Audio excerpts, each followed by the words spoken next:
नमस्कार दोस्तों, आपका स्वागत है क्लोजर टू सेल्फ के इस सफ़र में, जहां मैं सुनील कुशवाहा आपको सुनाता हूं अपनी लिखी दिलचस्प कहानियां। जिंदगी के रास्तों में चलते हुए कब कौन सा पल पड़ाव बन जाए और एक कहानी उसमें से जन्म ले ले, क्या पता। ऐसे ही एक एहसासों के उमड़ते समंदर के किनारे पहुंचा मैं और एक नई कहानी उभर आई तुम्हारे जाने के बाद। आखिर क्यों साहिल और निधि ने इतना प्यार होते हुए भी अलग होने का फैसला किया? जानने के लिए सुनते रहें ये कहानी अंत तक। साहिल शाम से ही बेडरूम में बैठा खुद में ही खोया हुआ था। वो अकेले खुद से ही बातें कर रहा था। मेरी ऐसी भी कोई ख्वाहिश न थी कि तुम मुझे सर पर बैठाओ या ताज बनाओ। बस इतना चाहता था कि साथ रहो, अच्छे से रहो, ताकि हम दोनों ही खुश रह सकें। आखिर फैसला तो हम दोनों का ही था ना, साथ आने का। तो फिर आज इतना बड़ा फैसला अकेले कैसे कर लिया तुमने? साहिल ड्रेसिंग टेबल के साथ आईने में लगी बिंदी को देख बस ऐसे ही बड़बड़ाए जा रहा था। वो कोशिश कर रहा था कि किसी पर तो इस बात का इल्जाम जाए कि जो हुआ है वो उसकी वजह से नहीं, किसी और की वजह से हुआ है। अपनी जिंदगी के एक एक किरदार को बारीकी से देखता हुआ वो अपनी बीवी, माँ बाप, भाई बहन, रिश्तेदारों और सारी दुनिया वालों को गिनता जा रहा था। इन सब की गलती है। मैंने क्या किया है? क्या चाहता था मैं? बस सुकून से अपनी जिंदगी जीना। आखिर बाकी लोग जी सकते हैं तो मैं क्यों नहीं? मेरा भी तो हक था ना। आज भी साहिल के सामने उसका अक्स बैठा था, पर उसकी निगाह अपनी ओर देखने के बजाय आईने पर लगी उन बिंदियों की ओर थी जो निधि रोज सुबह नई बिंदी लगाते हुए पुरानी आईने में लगा जाती थी। साहिल मुस्कुराकर और कभी गुस्से में उसे ऐसा करने से मना करता था, क्योंकि बिंदी की गोंद के दाग उस पर रह जाते थे। निधि के जाने के बाद जैसे वो दाग देख पाना और मुश्किल होता जा रहा था, और वो भी जो खुद उसने लगाए थे अपने गिरेबान में, अपनी रूह पर।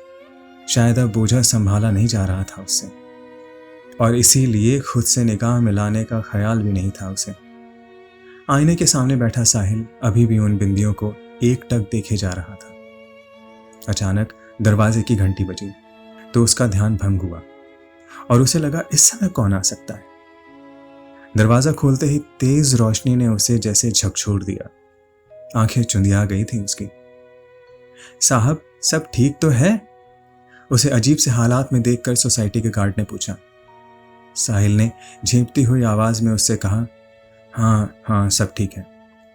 साहिल को पता ही ना था कि कब बैठे बैठे रात से सुबह के 7 बज गए थे।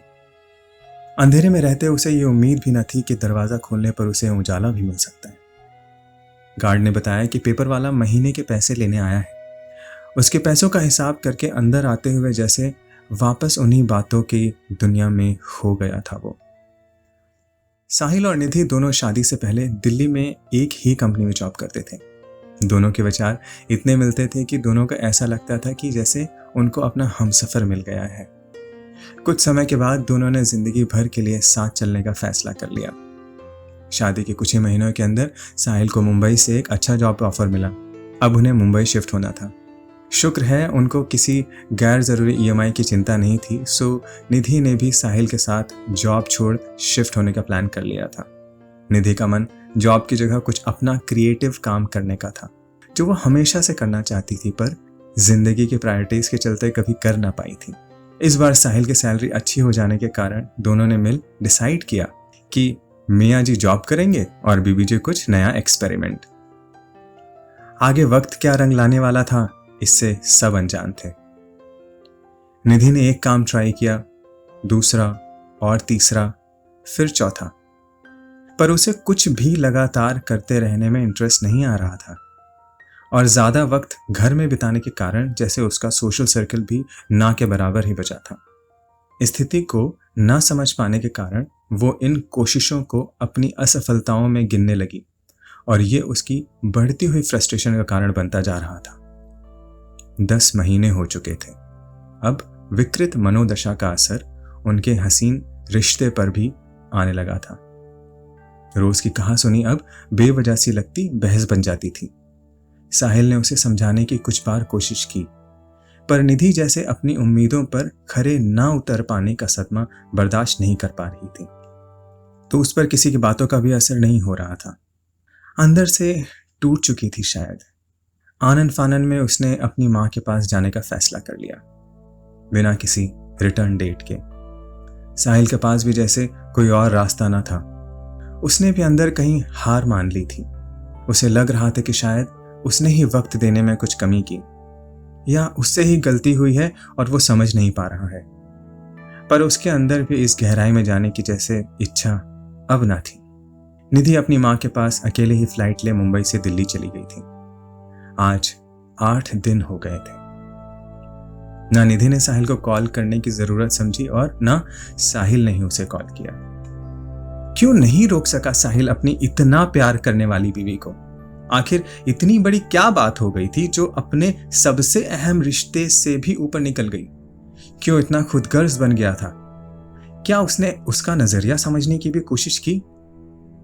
साहिल इन्हीं सवालों का जवाब ढूंढने अब एक बार फिर आईने के सामने बैठा और इस बार बिंदी की जगह अपनी निगाहों में देख रहा था। उसके सवालों का जवाब उसके खुद के ही आंखों से अचानक टूटे हुए बांध की तरह बह निकला और वो अगली ही फ्लाइट से सीधे अपने ससुराल के दरवाजे पर दस्तक देने पहुंच गया, इस उम्मीद से कि शायद यह आवाज उसकी हमसफर तक पहुंच जाए।